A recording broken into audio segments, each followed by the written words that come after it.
He was a war hero and a dashing Greek-born prince, brimming with boundless energy and ambition. He's a very unflappable sort of character.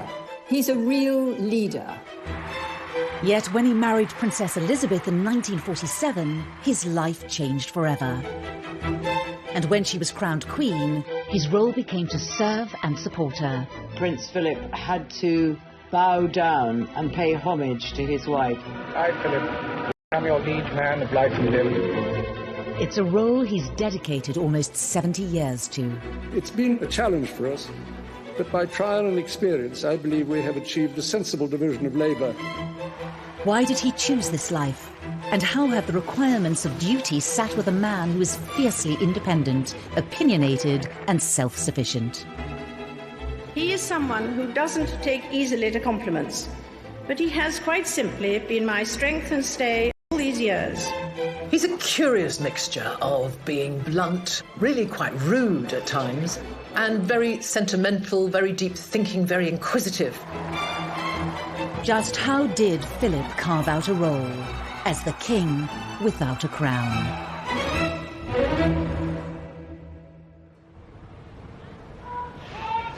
August 2017, and in the forecourt of Buckingham Palace, Prince Philip, the Duke of Edinburgh, is undertaking his last solo public engagement before retirement, a parade of the Royal Marines. He is 96 years old. It's over 70 years after his first official outing.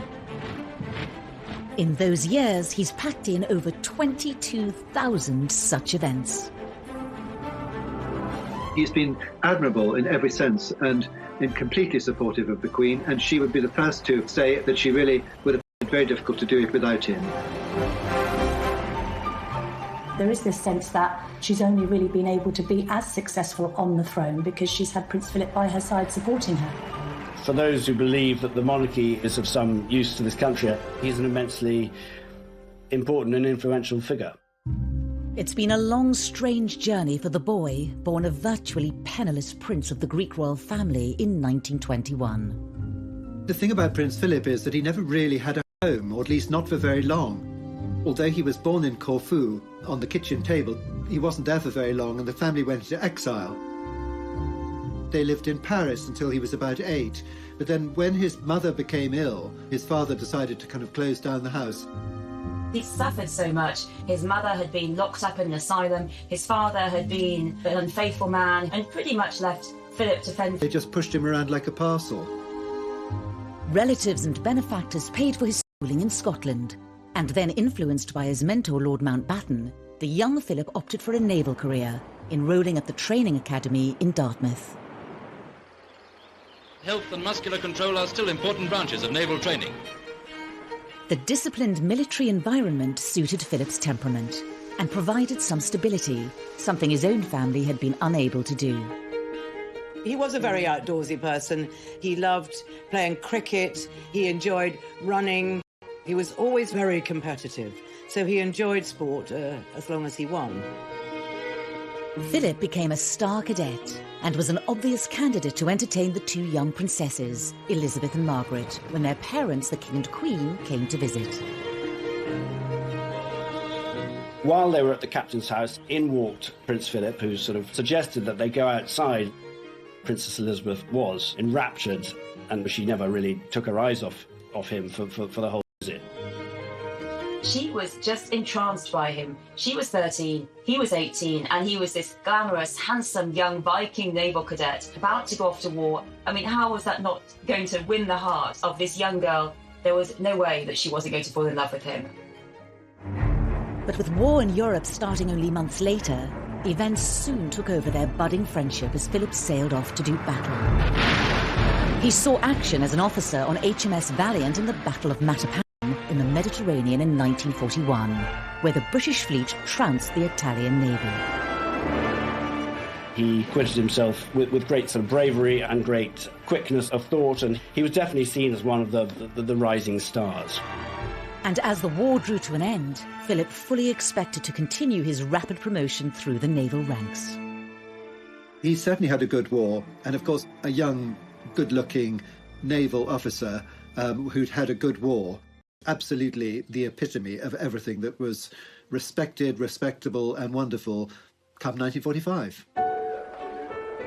He's peculiarly well suited for the Navy. I mean, seamanship and navigation and everything came naturally to him. But also he absolutely loved naval life. It was a family for him.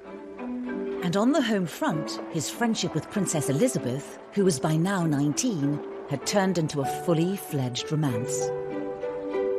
Not everyone was happy with this turn of events. The courtiers, the household, the royal family, even the government, there was a feeling that he just wasn't the right character for the job. It was said that he was ill-tempered, he was rough, and he was not inclined to be faithful. And really, I think a independent man. There were a lot of suspicions about him. Of course, as you can imagine, because if you look at his ancestry, there is a lot of German blood there. I think the king's concerns were more that his daughter was too young, really, to marry. He didn't want to lose her so soon. He liked Philip, but liking someone and having them as a prospective husband for your daughter are two very different things. And he felt that she needed to see the world a little bit. Partly to test the strength of her feelings for Philip, Princess Elizabeth was packed off with her parents on their 1947 tour of South Africa. Simple fact is that no matter how many times Elizabeth was told that Philip wasn't quite right, she'd look elsewhere, she didn't listen. She'd been set on Philip from the age of 13. He was the perfect husband for her. And actually, the more people tried to dissuade Elizabeth from marrying Philip, the more she became set on it. Despite the subtle, or not so subtle, arm-twisting of establishment figures, on the 9th of July 1947 came the announcement that changed everything. In these, the special studies of the pair since the news of their engagement, it's easy to see the radiant happiness of the princess as she and her very good-looking husband-to-be pose for the cameras in the palace. They both fell in love with each other. Princess Elizabeth was clear that this was the man she absolutely loved, and I'm sure she made that very clear to her parents. And so I think that was probably ultimately what sort of swung it, really. Philip slipped into his new role, supporting his fiancée, Princess Elizabeth, on her official duties. I am so happy that on this, my third visit, my future husband is by my side. He was the semi-destitute prince who had won the hand of the most eligible bride in Europe, if not the world, and with it an invitation to join a secure and settled family, very different from his own chaotic upbringing. But as he was to find out, the decision to marry Princess Elizabeth came at a price.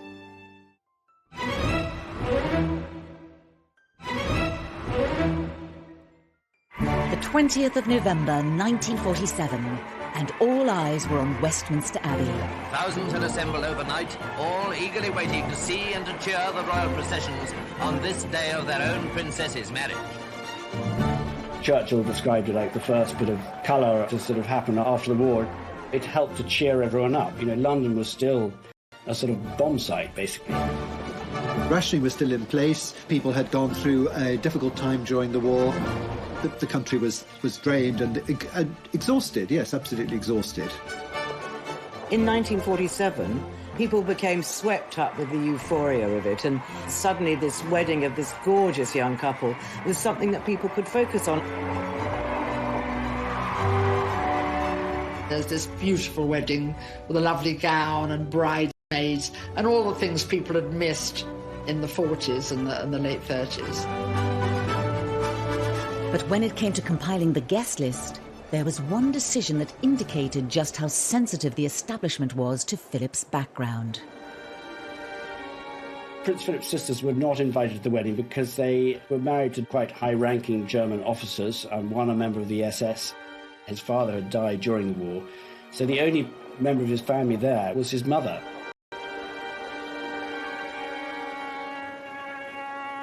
It was a decision that deprived him of family support on the big day. I think he was a little hurt, but it was probably the right decision because there was still a very, very strong anti-German feeling in this country. It must have been very difficult for him, but I guess he just went with the flow, basically. Certainly there's no evidence of any arguments about it. There was a sort of feeling that he was up against it. He had a sort of fight on his hands during the early years of his marriage, and to sort of establish himself, find a role for himself and a role in the country, really. Every father will understand this father's pride and delight in his young son. And almost a year later, Charles, the heir to the throne, was born. But for Philip, there was another indication of where the real power lay.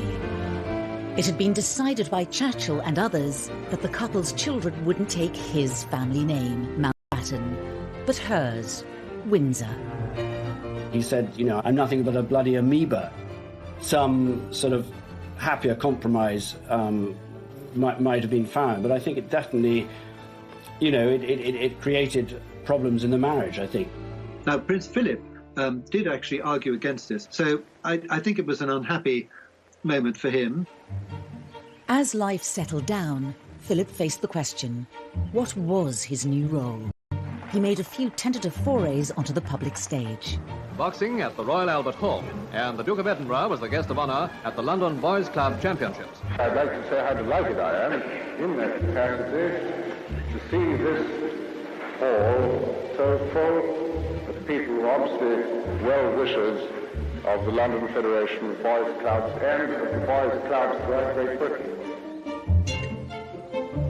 But what he really wanted was to continue his highly successful naval career, and that meant a stint as an instructor. Lieutenant Mountbatten returns to the Naval Training Centre at Corsham, where he's an instructor at the Petty... It wasn't his thing. He wanted to be out there, commanding on active service. So desk jobs, teaching, administration, that really wasn't the job he wanted. Malta greets the arrival of Princess Elizabeth. His luck changed when he was posted to Malta in 1949. It was famously what they described as their happiest time. It was a place where they could be free and people didn't gawp at them, and it was a very lovely time for them in all sorts of ways, and a very fulfilling one for him professionally as well. They were young. They were in love. They had frankly dumped their children with the grandparents and were having a good time. Princess Elizabeth was able to be the wife of Round in her little car. They danced in the Phoenicia Hotel just outside Valletta. They went to polo matches, he played, and they had a lovely time, basically. The only cloud on the Mediterranean horizon was the deteriorating health of King George VI. The nation's concern at His Majesty's illness is reflected in the crowd of loyal sympathisers gathered in the rain outside the palace to offer their own personal tributes. The King's health broke down very soon after the war. There were state visits when Princess Elizabeth had to make his speech, when the Queen Mother would be greeting, as it were, the King of Norway, and the King didn't even leave his room. So the ill health of the King curtailed Prince Philip's naval career. Philip tried to reconcile being pulled in two directions at once, a desire to continue with the naval career he obviously loved, and the duty to support his wife. The Duke of Edinburgh, who of course holds the rank of Commander, Royal Navy, went to Chatham to unveil the World War II extension to the Naval War Memorial. I'm particularly proud to do this because, like all of us who served in the Navy during the war, I lost many friends and shipmates who are commemorated here. As the King's health worsened, Philip's dual role became increasingly difficult to balance. It was decided the young couple should undertake a tour of the Commonwealth in place of the King. When you look at the pictures of the King bidding farewell to his daughter, people must have wondered a little bit whether they would ever see each other again.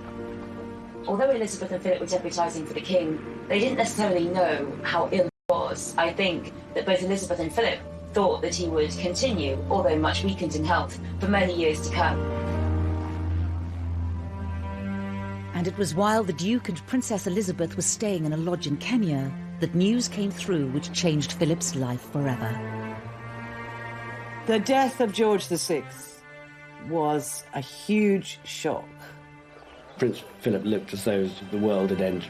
It meant the end of his free life, really, and this was a sort of moment which he knew was going to happen at one stage, but he had sort of... And it fell to Philip to break the news to Elizabeth. Prince Philip took the Queen for a walk, and that's when he told her that she'd become Queen.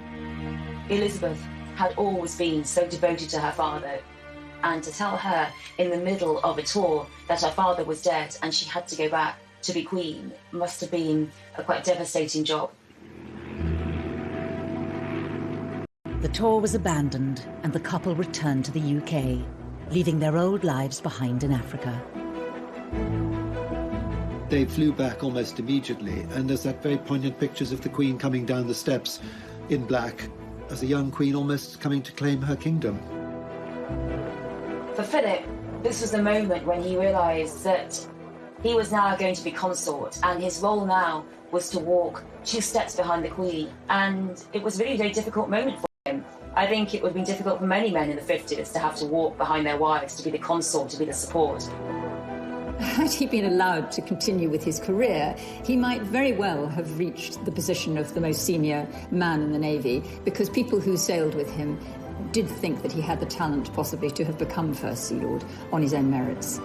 He'd just been promoted in the Navy, in the Royal Navy. The best years were ahead, he said later, but he had to give it up. He had to be at the Queen's side. And it was a massive sacrifice for him.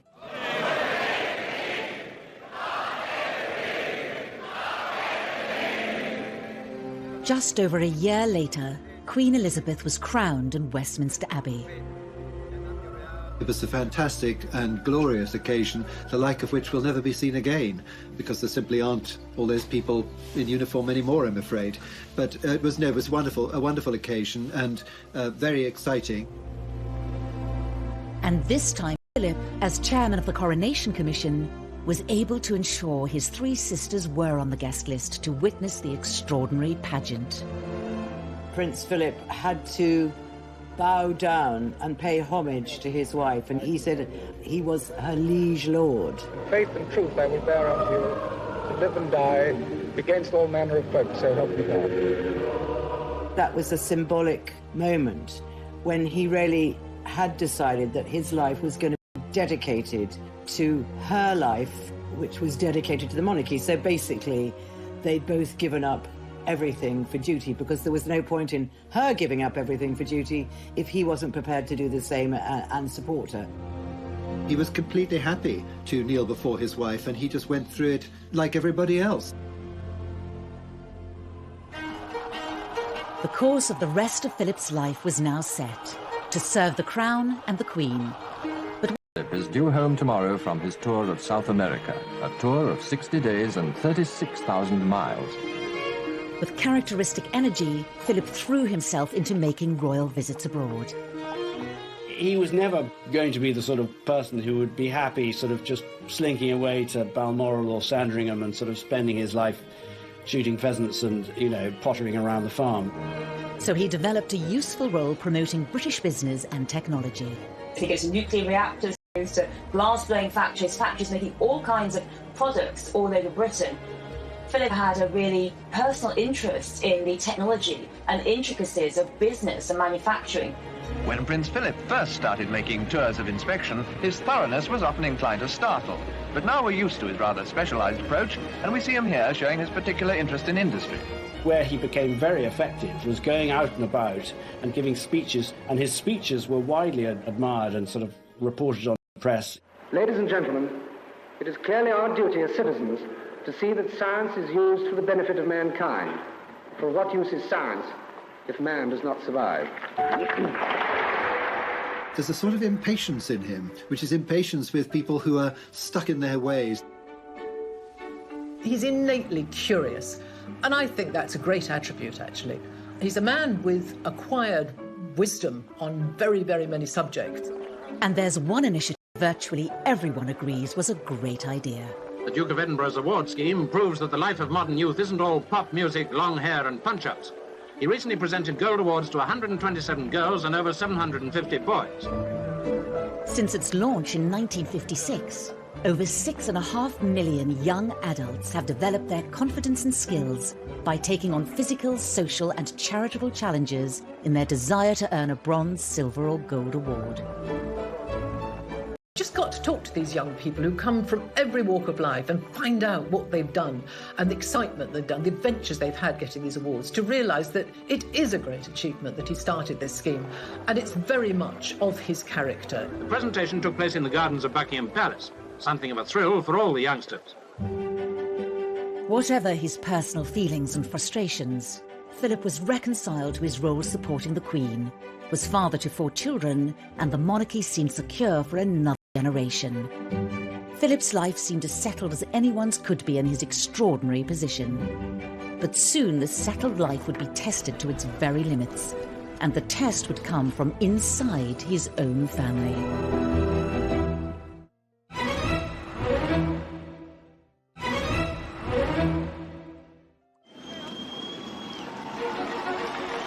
The anniversary of the Queen's coronation marked the start of a new era for the monarchy.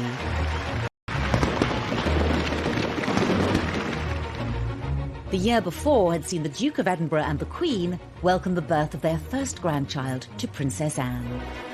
But thoughts soon turned to Charles, the heir to the throne. Approaching his 30s and still single, Prince Philip was anxious for his son to settle down and maintain the line to the throne. It was his father who had made all the decisions about the children during their lifetime. He very much was the one in the family who wore the trousers. So I think the fact that the role fell to him to give him a kick up the backside, to say now was the time, he couldn't just swan around with any number of pretty girls on his arm. And so, yes, it was probably natural for Prince Philip to take that role. When the Prince of Wales began courting Lady Diana Spencer, it seemed to many that he had met his match. But Charles was unsure. It fell to the Duke to urge his son to make a decision. Prince Charles and his dad are very different creatures. He's a pragmatist, and Charles is a romantic. I don't think that Prince Philip has been unfeeling towards Charles ever, but I think he found that his son was dithering about whether he should marry this young girl or not. There came a point when Prince Philip told Prince Charles to get on with it. And that is how a letter was written to Prince Charles. And what it actually said was, this girl is running a gauntlet every day of press and things. If you are going to marry her, I think it would be a good idea to get on with it. And if you're not, then probably it would be kinder to say so now, rather than to leave this thing in a limbo. Prince Charles felt himself to be very pressurised into it. 11 a.m., Buckingham Palace. The beginning of a day to remember for Prince Charles, Lady Diana, and for quite a lot of other people too. Jolted into action by the Duke of Edinburgh, Charles proposed to Diana in February 1981. The two were married just 5 months later to the delight of the nation and millions around the world. But to Prince Philip's dismay, Charles and Diana's honeymoon period would be short-lived. The strains in their relationship were fully exposed during their trip to South Korea last month. The distance between them could not be disguised. The papers dubbed them the Glums. Well, being a dad and being a father-in-law, he would have been pretty disappointed because he and the Queen believe in the sanctity of marriage.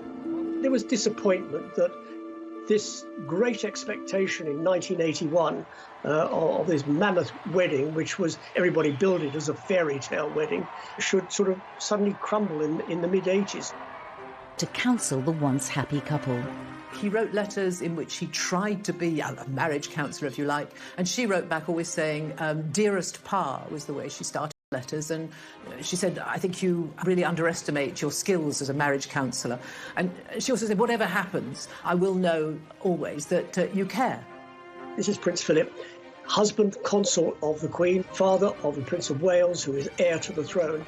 So he probably felt that it was not just a family duty, but it was a public duty to try and get them to talk to each other, to reconcile and to save the marriage.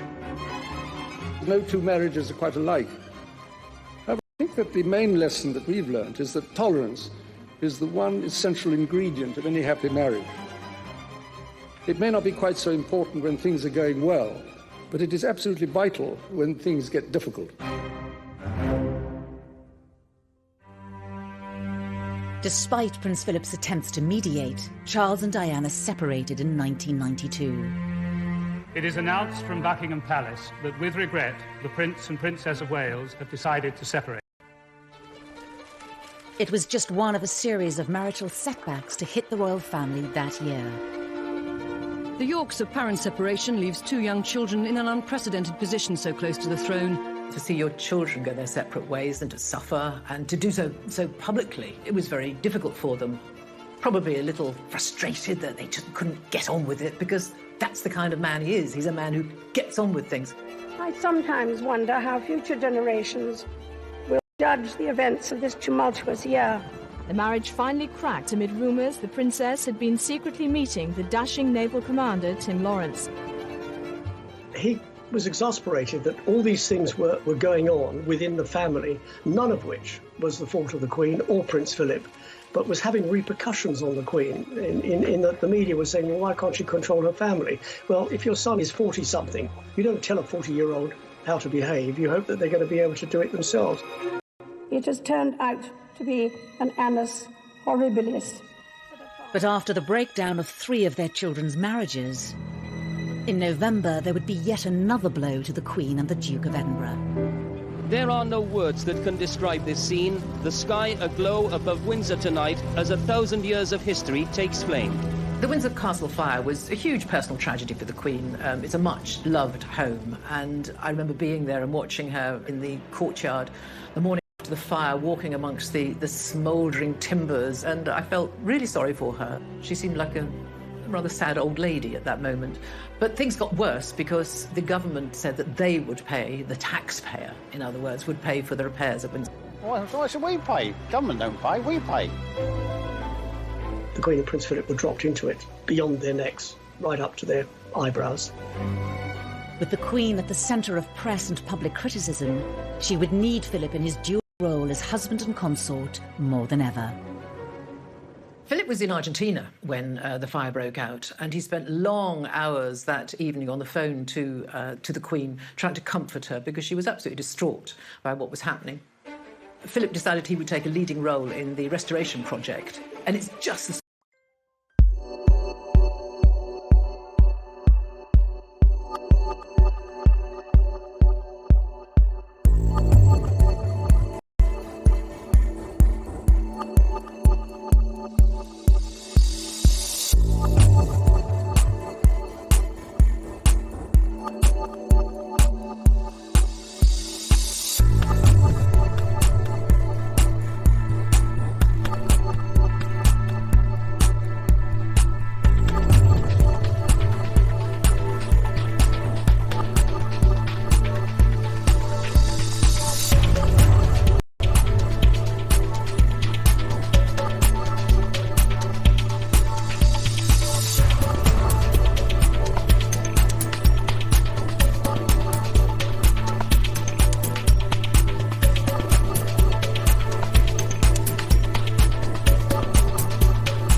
sort of thing that a practical man like he could get on with really well, and oversaw practically all of it.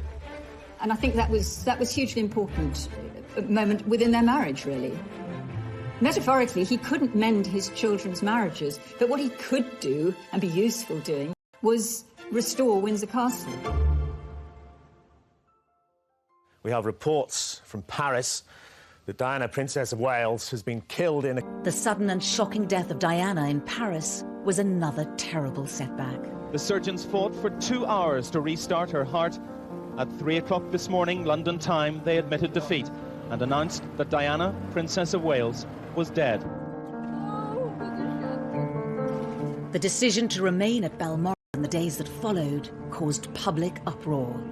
But it was a family decision, and one Prince Philip was at the heart of. The Queen and Prince Philip took the view that when Diana died, the children who were already at Balmoral should stay at Balmoral, and that the family should hunker down together in Scotland, looking after those boys and wrapping their arms around them. Philip would have been very instrumental in them staying up in Scotland, because he would have known the way a boy gets over stuff is doing stuff, activity, climbing a tree, and also running, physical exhaustion, so they would actually sleep at the end of the day. All of those things would have been part, if you think about it, of the training that Philip had had. He's always done exercises all his life, and I think he would have thought this is what might help the boys through the next couple of days. When they did eventually come down to Buckingham Palace, someone handed a bouquet to the Queen and said, look after the boys. And he said, well, that's exactly what we have been doing. That's what we've been doing. He was very much the grandfather then, and he continued to nurture and guide William and Harry through those dark days following Diana's death. These people are waiting to see the People's Princess pass by on her last journey, and the royal family are at the gates of Buckingham Palace waiting to do exactly the same thing. Just as it was behind closed doors in Balmoral, Prince Philip's role would be just as pivotal on the very public day of Diana's funeral, as millions watched around the world. I wondered where the Duke of Edinburgh was when I saw the gates of Buckingham Palace. I should have thought of it. He, of course, going to walk to a gentleman of 75 years old. Philip played a very big part in the way the funeral played out. Charles Spencer wanted to walk behind the cortege himself on his own. And the two Charleses fell out over this. And it was solved and sorted by Prince Philip, who stepped in and said, look, I will walk as well. And as a result, the two Charleses, the two boys, and Prince Philip all walked that long walk from St James's Chapel to Westminster Abbey.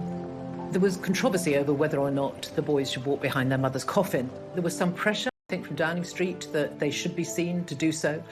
And in the end, will you walk? And so they did walk behind their mother's coffin, something that Harry to this day feels was not right for such a young lad, and was very traumatic for him. But there is a moment when the coffin passes under an archway of horse guards, and you can see, I think, Philip just put a little reassuring hand on William's shoulder. He was there by their side and giving them some very important and much-needed strength. Prince Philip is known as having this gruff get-up-and-go side to his character, but he also has a very emotionally intelligent and sensitive side, especially to family things, because he had a very tough childhood himself. So I think because of that experience, it actually makes him more, not less sensitive to dealing with family problems. Toward the end of yet another tumultuous royal year, the Queen gave a speech on their 50th wedding anniversary, reserving special and rare public praise for her husband and consort. He is someone who doesn't take easily to compliments, but he has quite simply been my strength and stay all these years. And I and his whole family, and this and many other countries, owe him a debt greater than he would ever claim, or we shall ever know. When tragedy has struck, or when the monarchy has looked as though it was going through a rocky period, that's where Philip has really come into his own. He's a very unflappable sort of character.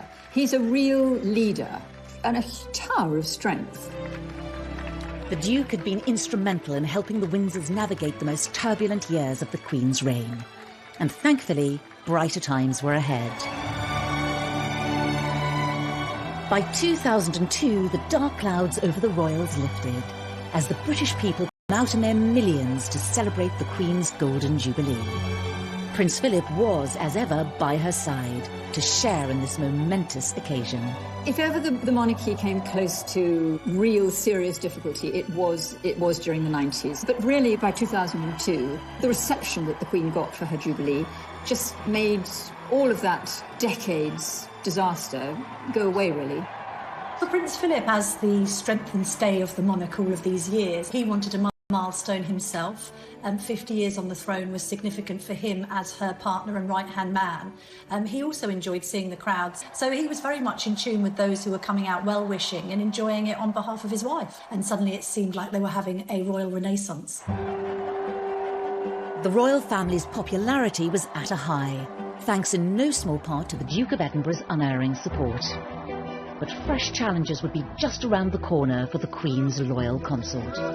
The reign moment of reckoning for Prince Philip.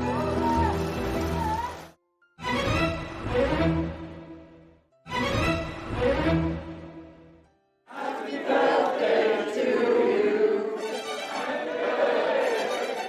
2011 saw the Duke of Edinburgh celebrate his 90th birthday. What I just want to do is to welcome you all here on this 100th birthday party. 100th, you know, it's not 90. I remember seeing him around about that time at Buckingham Palace, and he'd been a little bit poorly, and then he came across, and I said, "Oh, it's good to see you, sir. Good to see you looking so well." And he looked me up and down and said, "Oh, you're not looking so bad yourself, actually." So he still had a twinkle in his eyes.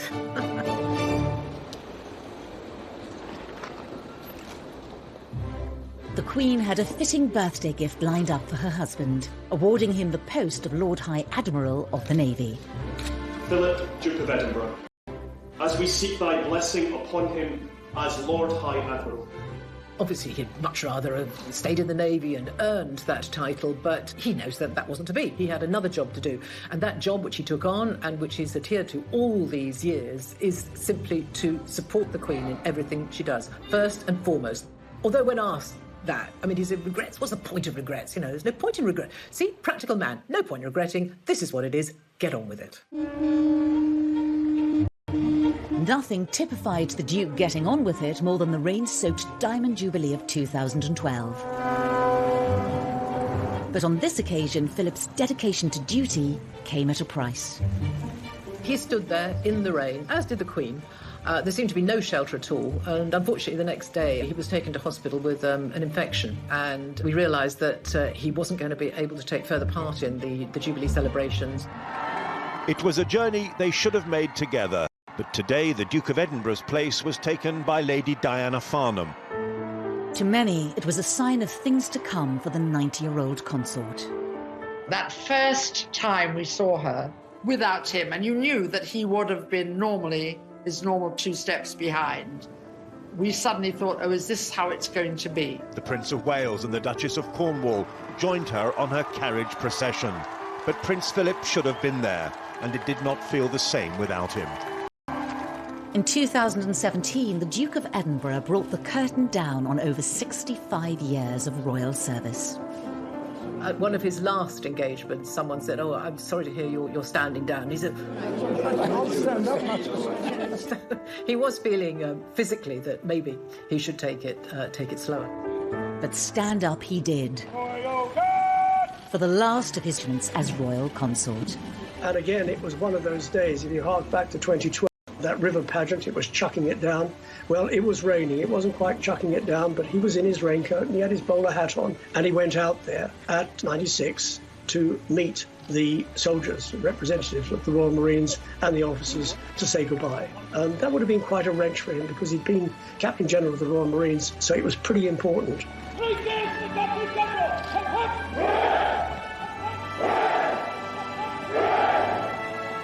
He doesn't do misty-eyed. He doesn't get a lump in his throat. He's not that emotional. But, you know, there is life at the end of the tunnel, and giving one job up and going off to do something else. And doing something else was sorting out the Sandringham estate. And it was near the Sandringham estate in 2019 that there was to be another unscheduled public appearance for Prince Philip. As he was driving out, the sun was in his eyes. He didn't see a car coming from his right, and as he drove out, he was hit by that car. And the Range Rover was knocked on its side and sent hurtling over to the other side of the road. Surprise, surprise, and by miracle, that Prince Philip got out of that car with just a few scratches. I remember writing a story saying that he had walked into his private secretary's office shortly afterwards and asked him for a plaster, and then only really told him about the accident when it was sort of coaxed out of him. So it was made more of a big deal than perhaps Prince Philip wanted it to be at the time. Luckily, the other passengers were not very badly hurt, but it was a moment of reckoning for Prince Philip, who by that age of 97 was quite old still to be driving. He apologised, and I think he has said he will no longer drive on public roads. But since then, there's been a picture of him driving on Windsor private roads. So you can't just get this man down. I mean, he's not going to up his independence. This is who he is. And I rather admire him for that. The British public has long loved Prince Philip because of, and sometimes despite, his colourful character. But how will history view the self-sufficient alpha male who gave up a promising naval career in deference to a life of royal service? In his position as consort to the Queen, he's been able to achieve so much more than he would have been as a commander in the Royal Navy, or, you know, I mean, what was he before that? He was basically a penniless, exiled prince. He is an action man, he's a doer. And so he has carved out areas that meant a great deal to us, hosted design awards, he has started the Duke of Edinburgh Awards scheme. All these things meant a great deal to him, and they are all about one thing in particular. They're focused on getting people to do things for themselves. That's what he wants. He wants people to learn by experience and explore this world. Driven by an unwavering focus on duty before all else, perhaps Prince Philip's greatest achievement has been transforming the role of conventional consort into one more like a king, with no need for a crown. For those who believe that the monarchy is of some use to this country, I think he's an immensely important and influential figure. Here we are, we still have a monarchy that is the envy of the world. Go into a newsagent everywhere, it's our royal family on the front of every magazine. We have the fairy story at the head of them all, and he's helped keep it there.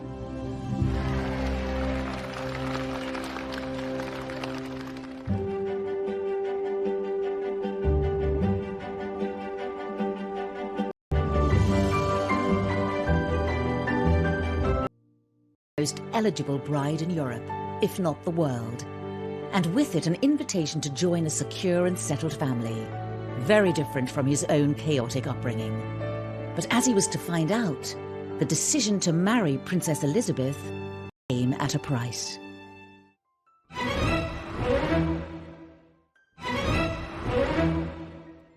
The 20th of November 1947, and all eyes were on Westminster Abbey. Thousands had assembled overnight, all eagerly waiting to see and to cheer the royal processions on this day of their own princess's marriage. Churchill described it like the first bit of colour to sort of happen after the war. It helped to cheer everyone up. You know, London was still a sort of bomb site, basically. Rationing was still in place. People had gone through a difficult time during the war. The country was drained and exhausted, yes, absolutely exhausted.